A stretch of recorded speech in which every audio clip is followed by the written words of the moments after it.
নমস্কার বন্ধুরা, সুবলয় রান্নার ঘরে আপনাদের স্বাগত। আজ বানাবো আমি এঁচোড়ের ডালনা, নিরামিষ। নিয়ে নিয়েছি এখানে 1 পিস এঁচোড় আছে, ধুয়ে পরিষ্কার করে হলুদ জলে ভিজিয়ে রেখেছিলাম। ওখানে আদা বাটা আছে, হলুদ গুঁড়ো, জিরে গুঁড়ো, কাঁচা লঙ্কা বাটা, একটা মাঝারি সাইজের আলু নিয়েছি। এখানে 1 কাপের মতন ছোলার ডাল আছে, আমি ভিজিয়ে রেখেছিলাম সারা রাত, ওইটাকে বেটে নিয়েছি।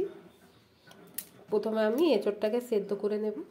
একদিকে এঁচোড় সেদ্ধ হচ্ছে, ততক্ষণ আমি বড়াটাকে ভেজে নেব। দিয়ে দিলাম সাদা তেল, তেলটা গরম হয়ে গেছে, দিয়ে দেবো বড়াটা, লাল করে ভেজে নেব। বড়াগুলো ভাজা হয়ে গেছে, আমি তুলে নেব। দিয়ে দেবো 5 ফোড়ন, দেবো আলু, দিয়ে দেবো সেদ্ধ করা এঁচোড়, ভালো করে ভেজে নেব। আমার এঁচোড়টা ভাজা হয়ে গেছে, দিয়ে দিলাম আদা বাটা, দেবো লঙ্কা বাটা, হলুদ গুঁড়ো, জিরে গুঁড়ো, অল্প জল দিয়ে মশলাটাকে কষিয়ে নেব। দেবো স্বাদ মতো লবণ, দেবো অল্প চিনি।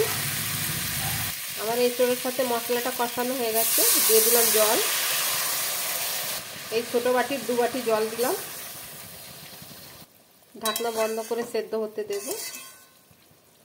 দিয়ে দেবো বড়াটা, দেবো গরম মশলা। এবার আমি নাড়িয়ে চাড়িয়ে নামিয়ে নেব। আমার রেসিপিটা হয়ে গেছে বন্ধুরা। 2 মিনিটের মতন ফুটতে দেবো আর আমি নামিয়ে দেবো। এবার দিয়ে দেবো অল্প ঘি।